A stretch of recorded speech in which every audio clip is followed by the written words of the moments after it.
Hello.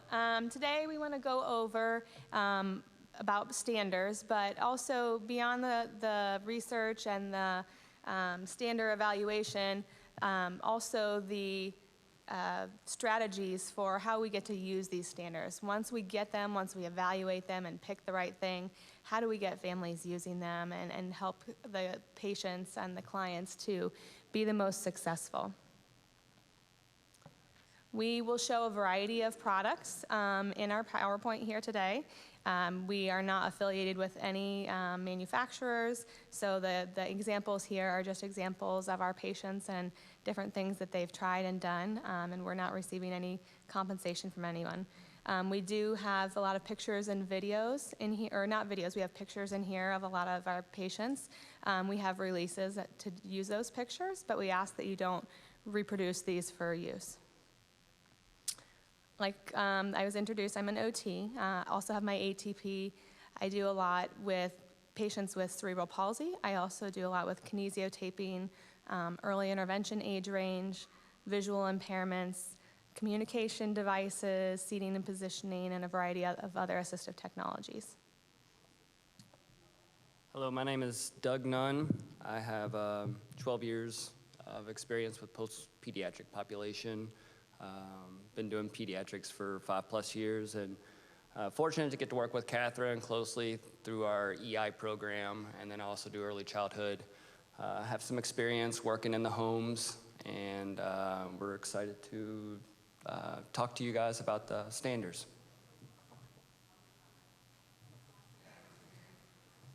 All right, so we want to do a quick review of the literature. The benefits of standing. So this was a slide used courtesy of Missy Talley, who we also work with. And I think it's well documented that the standards improve bone health, the respiration and digestion, relieves pressure, facilitates hip development, enhances circulation, eye contact and participation. And I like to add to it that I think strengthening, especially with the dynamic stander, you have options for strengthening upper trunk and head control and upper extremity function. So first, Martinson and Himmelman, 2011. There are a lot of nuggets of knowledge in this article, so I encourage you to download and digest. I was really impressed with it. Some of the quotes was the extent to which parents and physiotherapists agree on the importance of standing and the value parents place on the therapeutic goals for their child, and determine how often parents will place their child in standing. So just remembering that we have to kind of win our parents over to see the value of the stander. The effects of the straddled weight bearing netted similar results to surgery alone. And therapy time should be simultaneous with free play time and not separate of it. Jenny Palig. Okay, I'm sorry. Jenny Palig with the Systematic Review, 2013. She surveyed 687 studies, 30 met the inclusion criteria and were included in a systematic review. Standing programs, 5 days a week, have a positive effect on bone mineral density, hip stability, lower extremity range of motion, spasticity, and then again we have some information on the dosage, 60 to 90 minutes for bone mineral density, hip stability at 60 minutes, and we're now seeing more and more literature about the 30 to 60 degrees of total bilateral hip abduction. Range of motion at 45 to 60 degrees, spasticity management, 30 to 45 degrees, and it seems like we're leaning outside of that 30, going closer towards that 60 and beyond. Also with the study, Kotlarski, Haber, Bielek, and Edelman, they talk about the safe zone in the abduction range, so that we're not abducting individuals too far. So in one of the studies, they had talked about making sure that there was no resistance in the adductor muscles. So taking them about as far as they go before you really feel them, the adductors kicking in. Lauren Rosen had a great article here recently I thought it was a really nice summary of the benefits of standing with helpful references for educating our third-party payers.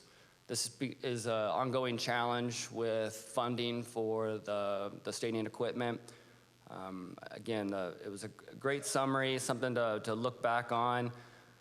Researchers need to control for how much abduction is used to establish if there's a gold standard degree of motion that's needed. But what she is still proposing is that we still do the hip abduction.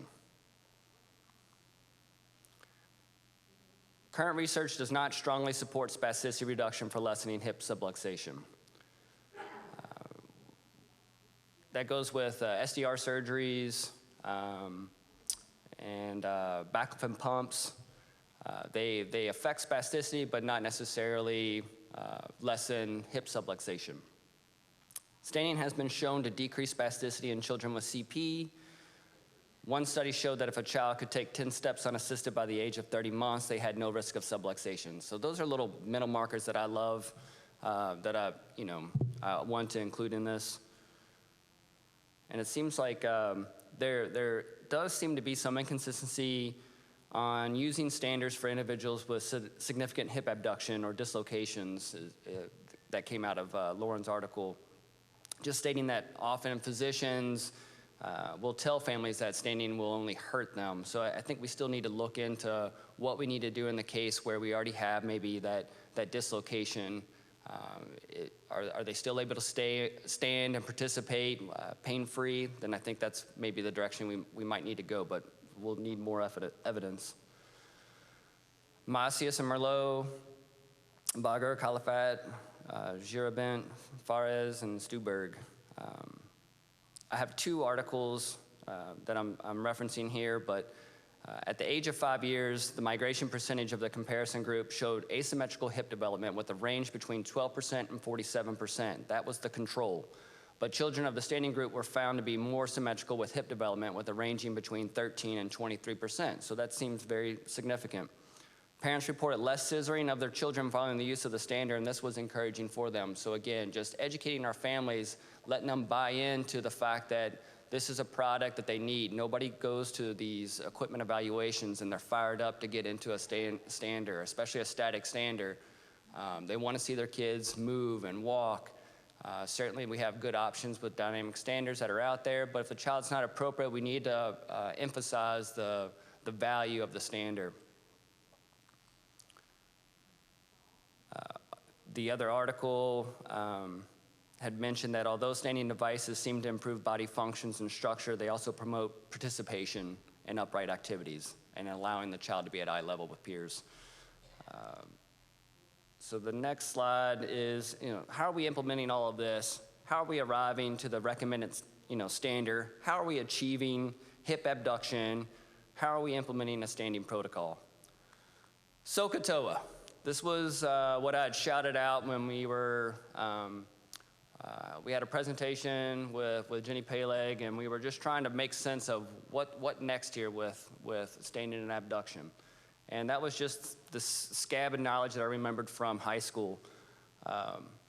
So don't be afraid of the trigonometry, but if the angle X is unknown, then sine of X equals A over C, or opposite over hypotenuse. So again, that would be half the distance between the distal landmarks over the inseam. So your inseam measurement would be the hypotenuse, and the opposite angle, which is represented in line A, would be half of the distance between the distal landmarks. And the reason why we're looking at that too is because there's relatively low reliability of goniometric measurements per the research that was cited and Macias' standing program to help with flexibility. So in looking at what we can do with measuring hip abduction, we can use trigonometry, which, in theory should be able to decrease inter-rater reliability, and it'll be something that we'll have to maybe take a look at another time, but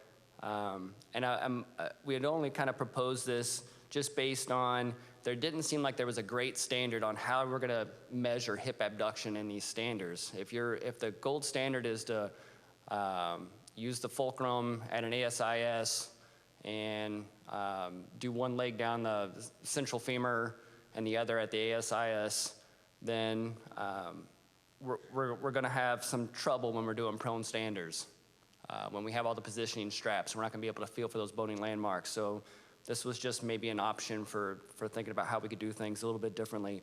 And a lot of these standards now are referencing where the mechanical components are. But, so we have a couple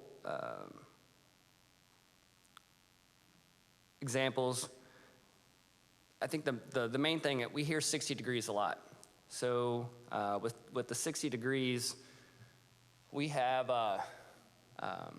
the 30-60-90 theorem states that the hypotenuse, let me go back here a second.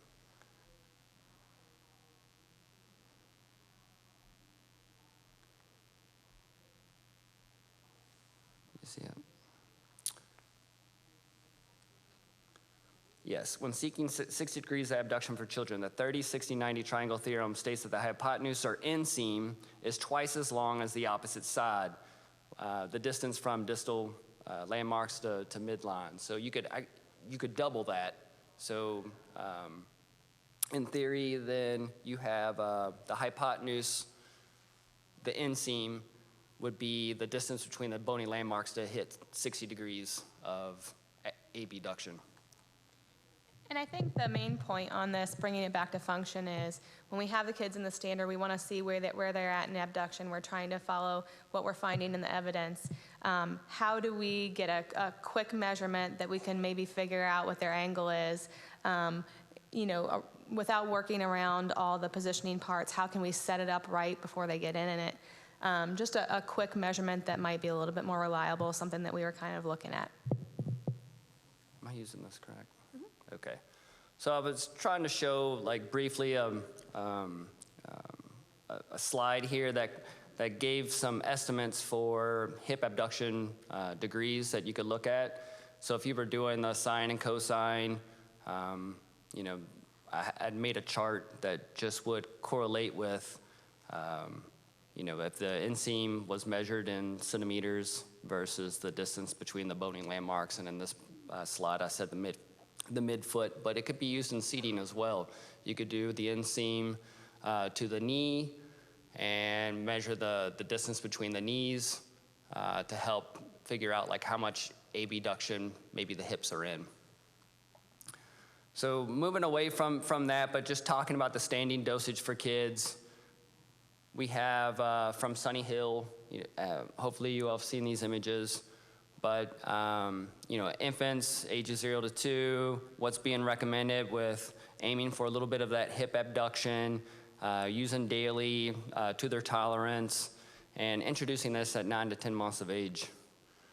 Again, at 2 and 6 years of age, we're still wanting that hip abduction, trying to limit the amount of hip flexion, trying to get to 0 degrees of extension, and aiming for 60 to 90 minutes a day.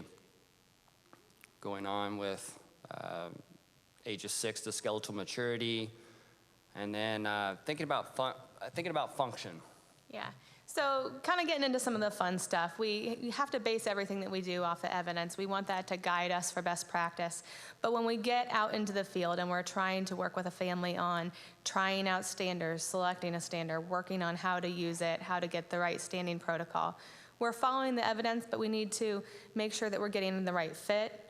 Outside of the evidence and the fit, there could be a lot of right answers that might work for a patient. Oftentimes when it comes down to actually selecting and implementing it, it's in the details, it's in the nitty-gritty things about their daily life that is what makes the best choice when there's more than one potential good option there. We can do the best physical assessment and know all of the latest research, but at the end of the day, the best standard is the one that the client will use. So going into thinking about evaluation, looking at a standard evaluation and any assistive technology evaluation for that part, there's a lot of components we need to consider. Pulling it back to kind of a textbook model when I was in school, the HAT model from Cook and Polgar goes over the interrelatedness of the human, the assistive technology, and the activity or occupation.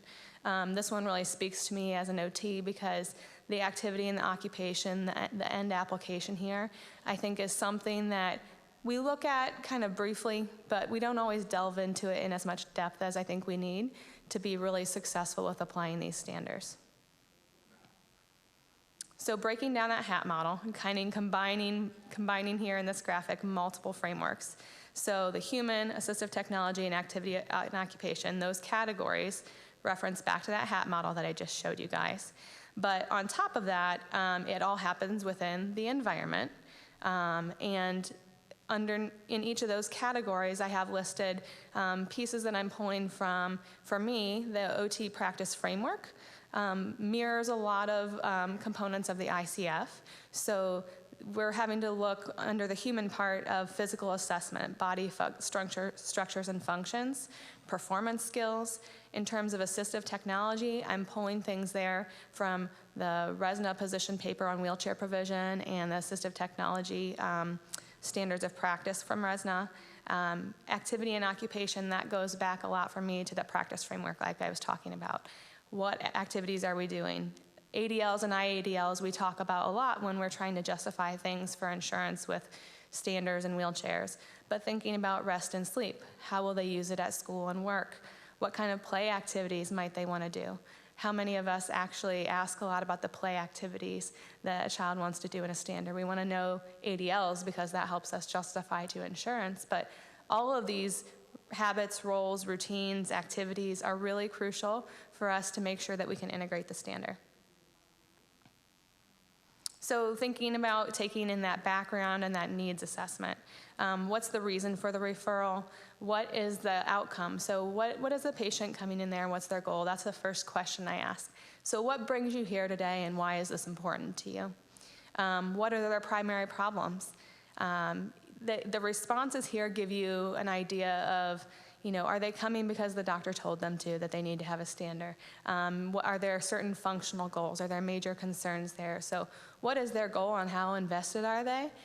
This is so important because we need to start off on the same foot and discuss, if we're not having the same goals here, we might know from the doctor that a referral is needed because there's concerns for hip, but oftentimes those things aren't translated and explained well in all cases to the client. So making sure that we're starting off on the same foot, knowing what the goals of standing are and what the importance of it is and how we're going to apply it.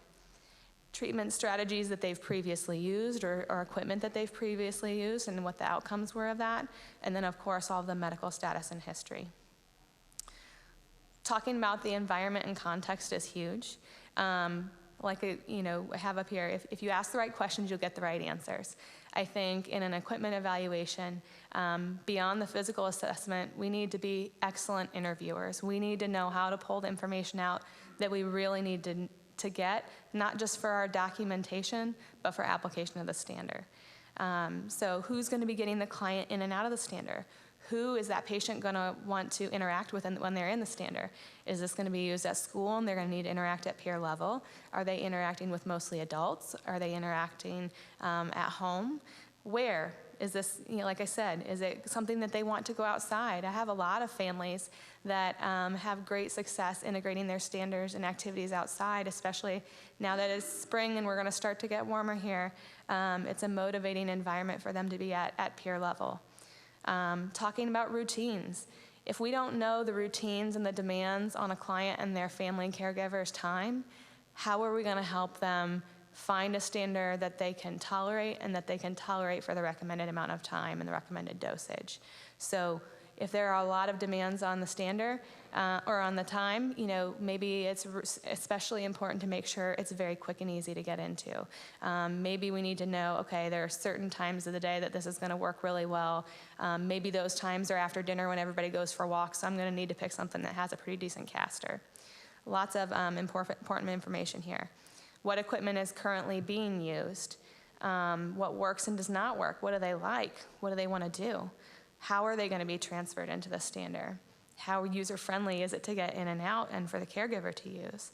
How much growth do we have? We know when we're working with pediatric clients, growth is a major factor. So, we want something that fits well and fits the function for right now, but that we're not going to be, in light of some, many of the funding challenges many of us face. I don't want to be coming back in a year from now and be battling to get a stander when maybe, we could have compared some options that might have had more growth if needed.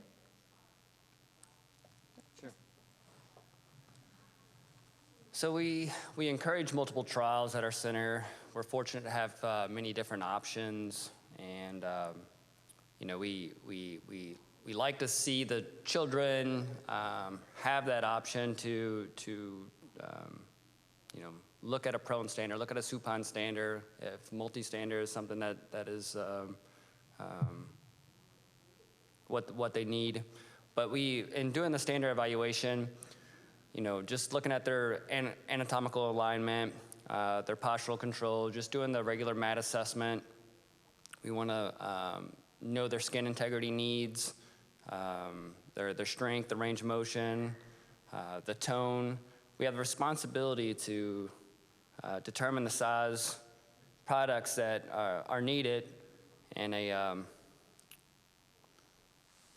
do I get this? Okay. So again, we're looking at their sensory processing, their cognition, their speech and language, behavior, other body systems like their cardiovascular, respiratory, digestive, transferring method. Again, she hinted on, who is going to be the caregiver that's getting them in and out of the products. Their current mobility skills based on you can use the GMFCS level to kind of have an understanding as to what type of product you might be leaning towards. And then the overall size of the individual, the needs for growth, the size of the product itself. Okay. So going into kind of the next section of evaluation, getting back to activity and what are they going to be doing in the stander. As an OT, my bread and butter is doing the occupational profile. Doug knows how much I love doing a COPM, if any of you do those. But looking really through all the different areas of occupation and what are they doing. So in all those areas of occupation, some good questions that you might want to ask. What activities are preferred, or what are the most motivating for the client? What things do they not prefer to do? Where are the biggest demands on their time and daily routines? So knowing the demands, we can start thinking, where are we going to fit in standing? And can we get the dosage that we need to? How can we help them achieve that? Who's going to participate in activities with the client? Siblings, parents, friends, schoolmates. Are there any activities that they wish they could do, but maybe can't right now, or don't think they can do? So I have a lot of families that think of stander as maybe more of an indoor activity, because not all of them have great wheels to be taking outside. But I have a lot of families that have also been really creative, and some of our newer families that don't have that kind of frame set in their mind of this is an indoor activity. They take their standers outdoors. They figured out creative ways to make handles and push it around. So are there activities that they would want to be doing in a stander that maybe they're not thinking that they can do? And can we help them achieve that? Would that help us get the right dosage?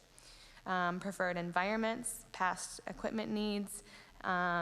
What's their stamina? When do they need rest breaks throughout the day? When is the best time to achieve standing?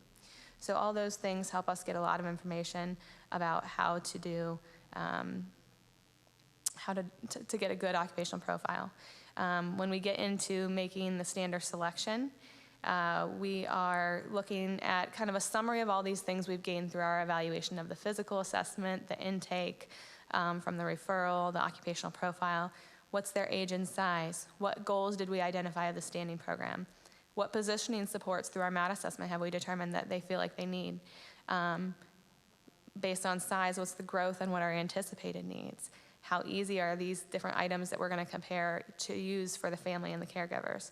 what's the child's tolerance, the environment. So this is just kind of a summary of all those things, but these are a lot of the main points that we're really comparing when we're trying to actually compare features and put children in standards and find the right fit for the client. Some features I like to look at when we start doing the trials, things like the foot to floor distance. So this is something that can really have a big impact on social interaction and their ability to participate in transfers.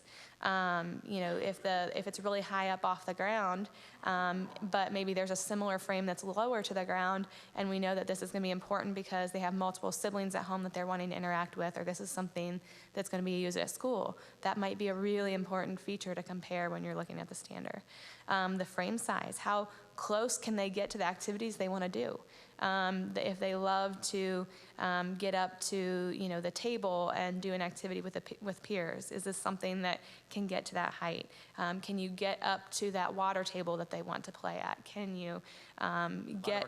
A lot of our kids like to move when they get into the standard. So just being able to maneuver around the house or get out the door. So a lot of these families like to be creative with their standards.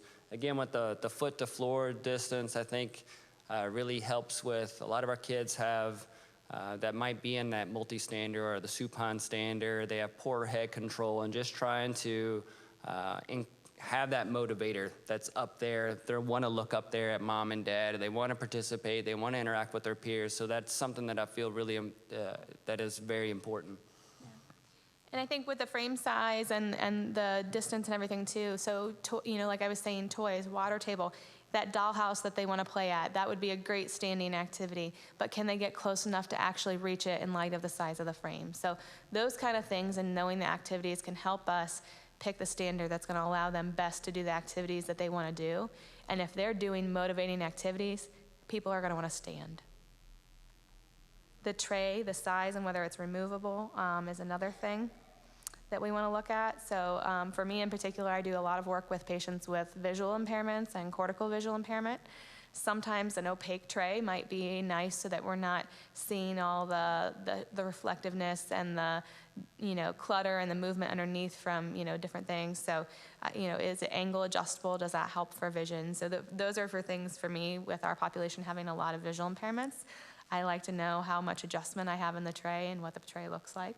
And I think I believe that's also important because with having a multidisciplinary approach, as a physical therapist, if I solely look at it through physical therapy lenses, I miss out on the potential, benefits of some of these other features when we're trying to look at vision and their play skills. As a PT, I might be just really focusing on their overall positioning and what we can achieve. It's helpful to have the background where I work so closely with speech and OT and just taking those things into consideration. Doug especially loves when I make sure we have a really big tray for things so I can get into all the messy play that he so desperately loves when we're in our groups. But looking at some other features, so the tilt, angle of positioning impacts visual and physical access for play, learning, and socialization. Also the factors of ease for caregiver transfers. So certainly we know having somebody a client that maybe needs caregiver assistance get in a standard, the tilt is going to be helpful. The ones that are able to get you at a good height for transfers are helpful. But thinking about tilt, Doug knows that I always come behind him. If we have a patient that doesn't have great head control, our tendency is to, let's put them in a little bit of tilt so we can do that. And I'm always coming up behind them and putting them more upright. So when we're tilted back, that's not a great position for function all the time. It puts us in a little bit more of a resting position, and while your head's up, how are you going to use your arms? For our patients with visual impairments, how much more does that just few degrees of tilt put them looking at the ceiling and the lights where light gazing might be much more prevalent? So those are things that I'm looking at in terms of function. Is it easy and quick to tilt? Can I get them more upright and give some extra supports to have their head upright when I want to do a specific activity and then tilt them back for rest? Do they need to be in tilt all the time? And if so, then maybe I need to raise the height of the tray and the angle of the tray so they can see what they're doing. Lots of things there that really impact function. How easy are the supports to adjust? So kids grow fast. Are they something that we want the caregivers to be adjusting or to be coming back for adjustments? How well have they been trained with some of those things? And is it easy for us and is it easy for caregivers to make the quick adjustments that they might need to a lateral or something like that? And I think an important note with that too is when you're doing the delivery of the product that a lot of times you can set a child up, but just making sure that you set that child up to where maybe that simple growth can be done by the family. So, we have a lot of families that come from quite a distance, and a lot of the therapists that might be in the other areas may have less familiarity with the products that are recommended. So just making sure that we have some simple growth that can be built into the products and empowering families and educating families so that they can make those small little adjustments and recognize too when a child's growing out of clothes or when they're changing shoe sizes that they call and they schedule and have that looked at again. So we're just, again, looking at the types of standards you have and their codes. So we have a lot of GMFCS 3s, 4s, and 5s that are utilizing the products. When I talk about the categories of standards today,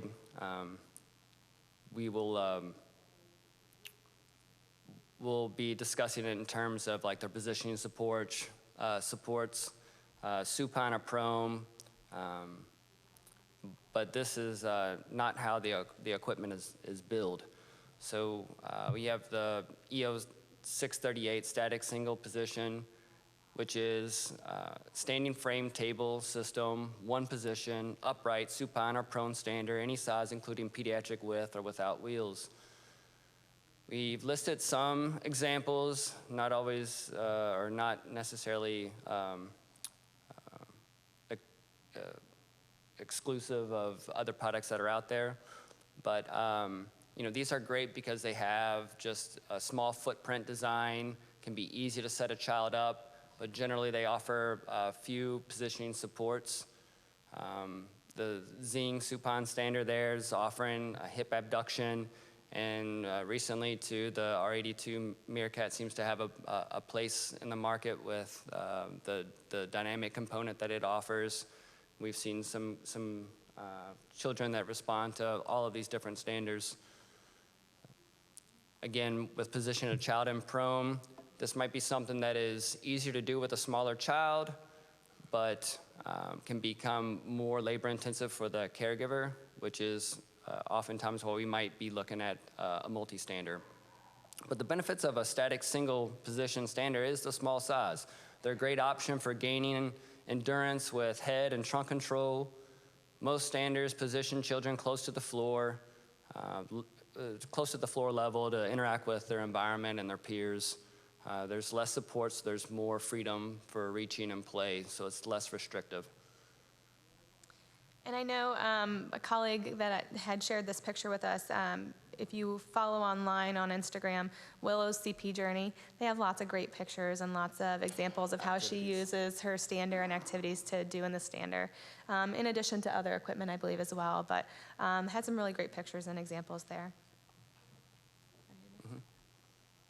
So the limitations are that a child may need help to transfer into the device. It only offers one position. Sometimes children feel stuck in one place. There's limited positioning supports, limited ability to abduct the lower legs, and we know now that the abduction is something that we need to be considering, and it's just limited with adjustments and ability for growth.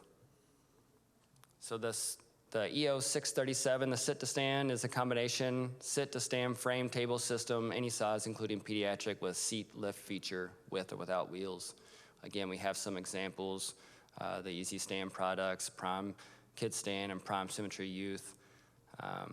These frames have a place for those children that have knee flexion contractures or hip flexion contractures, and we can still try to get them more upright. The research does support a prolonged static stretch, and they can be helpful because they They're ideal for those with range of motion limit restrictions. They gradually help to assist or improve one's tolerance to full elevation. They provide the prolonged stretch. They can sit in short bursts and then easily be raised back up in full elevation to build endurance. And you're able to use a patient lift to transfer into the device. Limitations is the size of the device. So sometimes it's a benefit, and sometimes it's a limitation. There's no abduction that's offered with the products. Again, feeling stuck, as with many of the different products.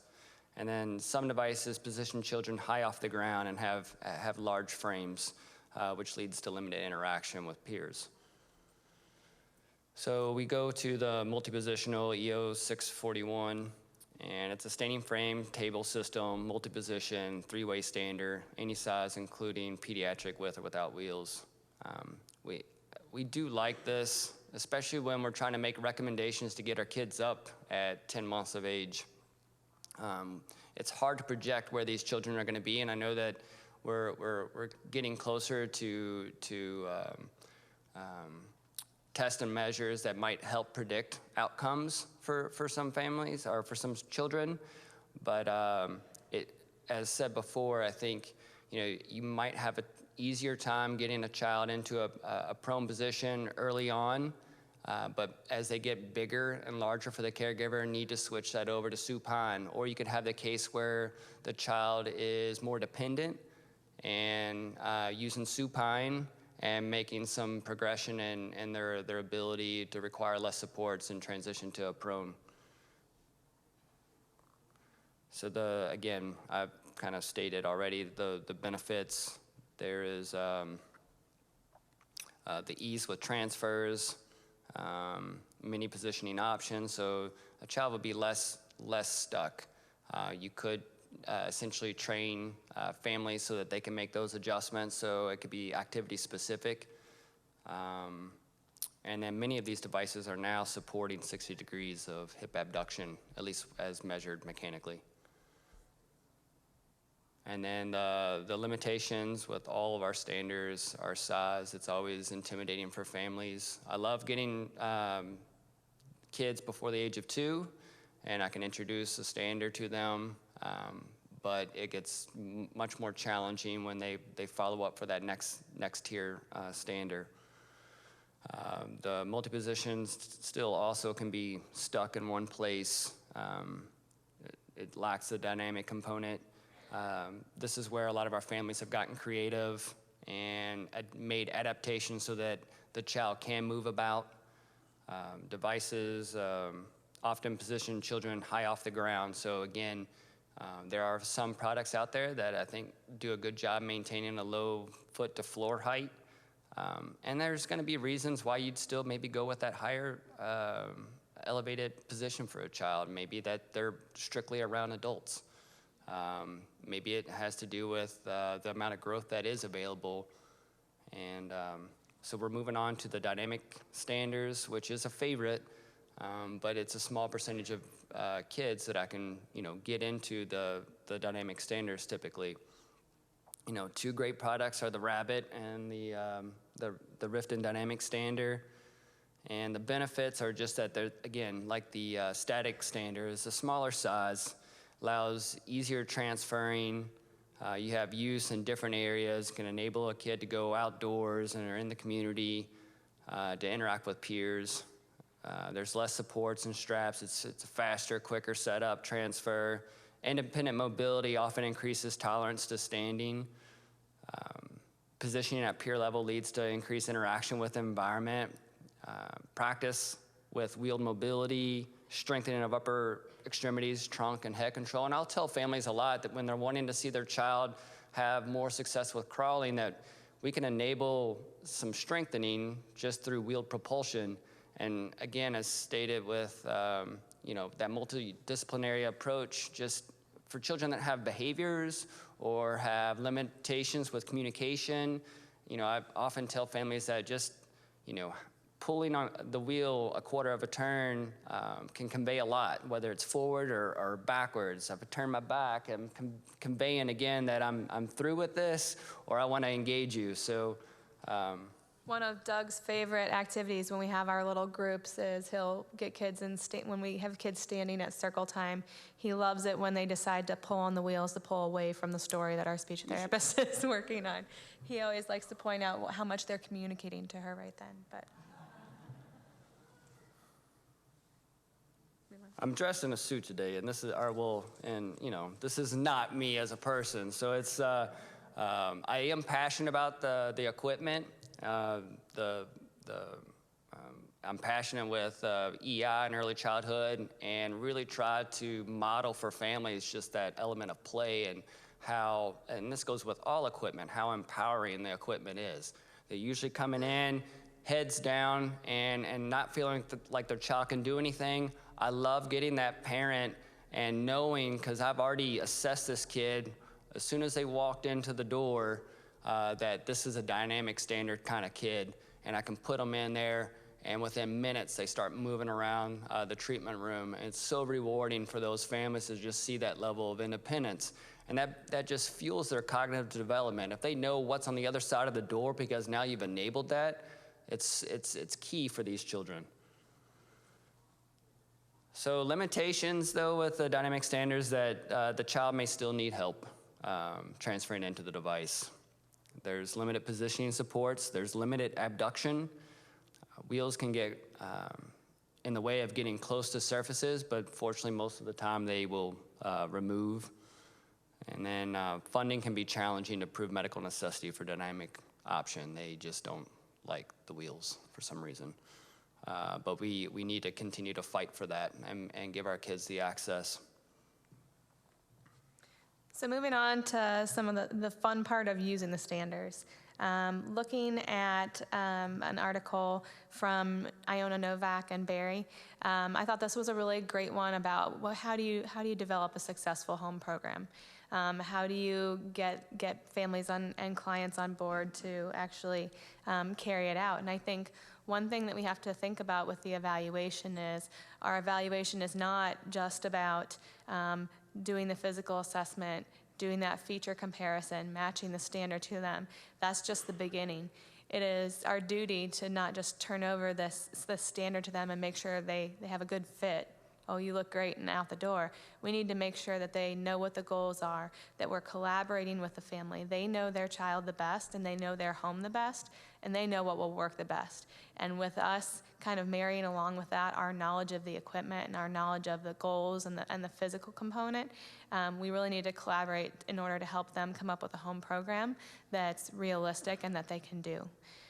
Figuring out what their goals are. I can give a lot of goals, and we've talked about what the evidence says in terms of things like bone mineral density and all the benefits that are out there for standing.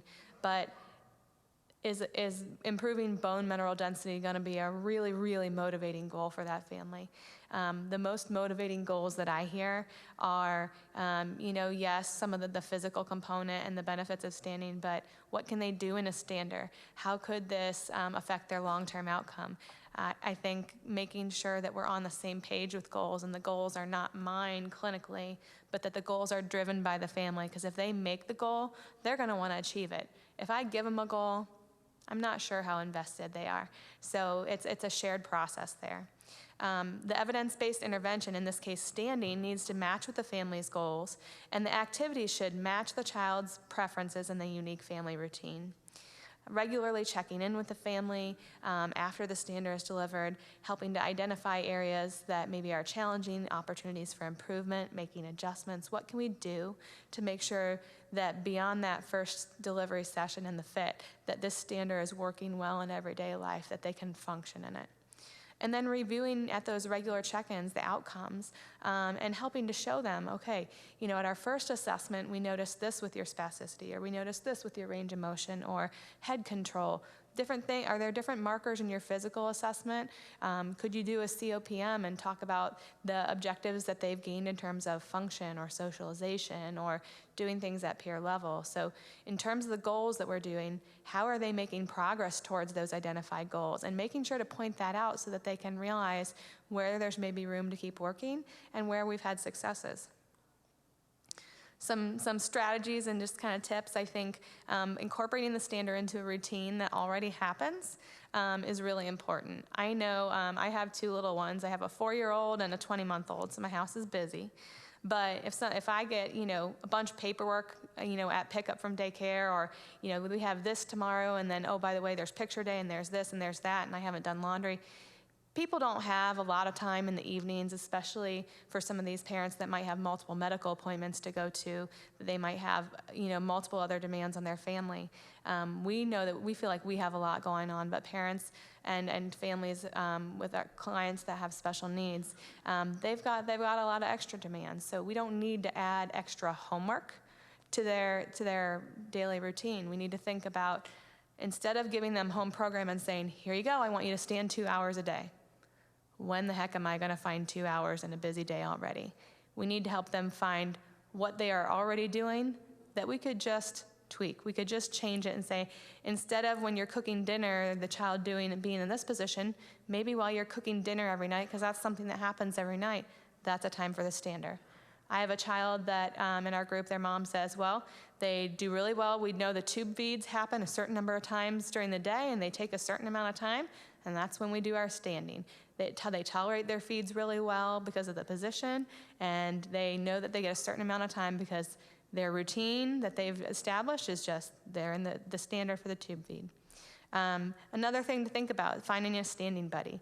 Just like with any exercise or diet routine, if you have somebody that's doing it with you and you have some accountability there, your success rate for carrying it out is going to be much higher. So I think looking at activities that the child or the client can do with somebody who's already doing a similar activity will increase the likelihood that it happens. Trying things like watching a TV show, going for a walk, playing games with their sibling or family and peers, all fun ideas. So now we're going to show off lots of the cute kiddos that we work with. The families here, they had some great sensory experiences and outdoor experiences that these kids got to partake in. Water balloon fight with her brother. Very motivated to be up and standing and be able to get real close to get those water balloons at him. Or, being able to go outdoors and play in the snow. Being able to kind of move around and do things that the other kids were doing at that level. Again, water fights, that sibling rivalry is a real big motivator to be standing sometimes. And the air hockey. So I was really blown away when we asked some of our clients, we told them what we were doing with this presentation, and would you please share with us, how do you guys make this happen at home? I want to see outside of the clinic and outside of the things that we show you guys and give ideas for what works for you at home. And they had a lot of great examples. And these are some of the examples we were talking about earlier with families that have come up with creative ways to make their stander a part of the routine to go for a walk. The little girl on your right, they've built a handle out of PVC and found a way to clamp it onto the frame, so it made it a little bit easier to take that for a walk. Their family goes for a walk and bike ride after dinner when it's nice out, and it's a really motivating way that they can do something as a family. So we've considered that family dynamic and routine there.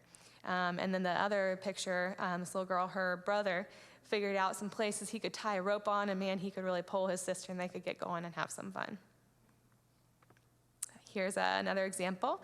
This little girl, she is a cutie, and her family, you see their Great Dane in the background, but they like to go for walks in their neighborhood and take the dog for a walk.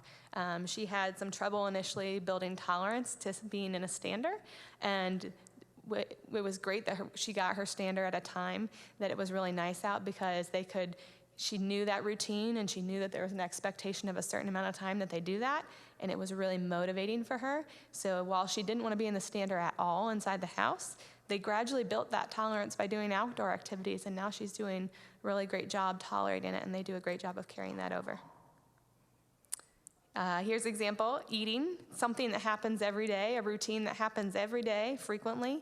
For me, I often plan much of my day around eating. But, are they a kid that has enough control and that they would be safe eating and swallowing in a standing position? So the little girl in the wheeled stander over there, they give her snack time so she can chase around her sisters while they're running around the house having a snack. The other little girl, she was one I was talking about where family does their tube feeds in her stander. She tolerates it well, she has less reflux issues, and they just know that that's something that has to happen every day, and so I know every day I'm going to get that right amount of standing in. This one, cooking, you can see in the background, one of the times of the day that they're giving her a tube feed is while they're also cooking dinner for themselves. So she's part of the family routine, she's in the kitchen, dad's back there cooking. They have her communication device set up so she can talk and be part of what's going on. She can ask to take a turn with stirring or cutting or whatever they're doing. So it's a great example of how well this is integrated into the family routine.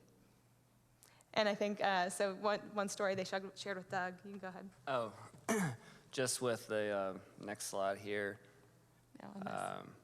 So when she's in her stander, she frequently uses her communication device and says, "Alexa, play songs from Moana." So, their family is always battling over what's the playlist while the cooking is happening, and she makes sure that she gets her say in that. So. This one is fun. She was in her stander for the Super Bowl with Dad. Mom was out of town, and she shared the story with us that, Dad sends pictures to prove that he really is doing all the things he's supposed to be doing while Mom's out of town. But one of the things that happened while Mom was out of town was the Super Bowl, and they shared a great video and story of her. She was watching football with Dad and had her Toby up, and she kept saying, "Change the channel. I want to watch Moana. This is boring." So she was giving her opinion. She was being participatory in the family routine there, and they had to say, "No, the Super Bowl really is fun. We are going to watch that." These were some other examples of using standing in routines. So in school and peer groups, this was a great application at school. There was some little, presentation or assembly or, like performance where they had song and stuff. And this little kiddo, they made sure they had him in his stander while they were doing that. So he was at the same level with his peers and right up there in the mix. The playground example, playground might be a really great way of getting the kids up and standing. So everybody's running around and being crazy there. That's a great time to be at peer level. In here, standing during story time or bubbles, just making sure the activities are fun and motivating and it's something that is a preference for the client. Story time or using the talker. So I actually have a fair number of clients, especially with some of the eye gaze and head pointing controls on their communication devices, that they're maybe more alert or more accurate and more engaged in using their communication device when they are standing. So I have some good success with that. If they're well supported and we set the stander upright for that, that can be a great opportunity. Here we have a few cute examples. We do a lot of ball play activities in our therapy groups that we have. So suspending a beach ball from the ceiling and getting that right there, we have kids hitting the beach ball back and forth. Or if they have good upper extremity skills and can play a game of catch, that's a really great time to be standing. We recently had some success there. Here's one of the benefits of the adjustable tray. If you adjust that tray so the angle is pointing down, it can be a great ramp to do some good bowling. And just increase an opportunity to increase volitional control for this young girl too. So she has difficulty functionally using her upper extremities, but we could position the ball and then work on her releasing the ball so that she could bowl. And our model is in a kind of group environment. And so it was nice to where we can work on taking turns and just get excited for everybody's little bit of success. Yeah. That particular day, I think, was one of the days that she had, Dad was there and she had some trouble tolerating a few of the other activities that we were doing. And we got in the stander and we weren't sure how it was going to go that day because she wasn't in the greatest mood for every activity. But man, it turned out to be great. She was able to be around all the peers. We got that angle down. Even though she's really has to work hard to use her arms, we could get her arm, we could set it on top of that ball and just working on a little movement to slide her arm off the ball, she could let it roll down and go bowling, and it was a lot of fun. Everybody was laughing. Here's some more cute kiddos playing music, playing blocks, finding those motivators. Like I said earlier, I work with a lot of kids that have cortical visual impairment, so thinking about how vision also might impact your posture. If it's hard to see some of the things that you want to interact with because of a visual impairment, that really might affect posture and positioning in a stander as well as any other positioning device. But if we get the right kind of activity set up for them in their stander, then that might really improve posture and alignment in there. As well as tolerance. As well as tolerance, for sure. So, standing, if we don't have the right motivator, you're not going to get the dosage that you want.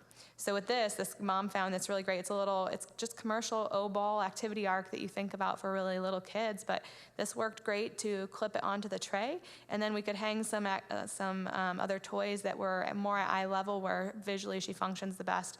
Her tolerance really improved when she had something that she could see and she could do a little bit easier. And like I said, here are a few more activities where we included some visual modifications, and that really helped to increase their engagement and their tolerance and participation, so they were able to get the dosage we wanted when we included the visual supports there. Light box, shiny things, ball play, things at eye level. Dramatic play. How motivating is that for kids? So we were playing dress up, and we had some eyebrows. Yeah, the eyebrows were Doug. That's his very serious self at work. But he's a great crafter, and all things dramatic play and dress up is kind of his niche, I think. But we have some fun props. The kids had a ball with that, and they tolerated standing really well because we were having a lot of fun. Kitchen play. That's another one of those that, like when I talked about, can you get up to the activities you want to do and thinking about the frame size and the setup, we have a lot of fun with that. And then at our center, one of our favorite activities every year is we take the kids in our therapy groups trick-or-treating. And I would say a majority of our kids are either in power chairs or standers or something along that line when we go trick-or-treating and around the hospital, and they just have a ball. So we've had anything from Cinderella to from Monsters, Inc., the little girl from that. And then this was a cute one of our whole group this year, all dressed up and ready to go trick-or-treating. And man, they were really motivated to stay in their standers for a long time while they were getting candy. So that's it. We got a lot of resources here, so if you guys have any questions, feel free to stand up and shout them out.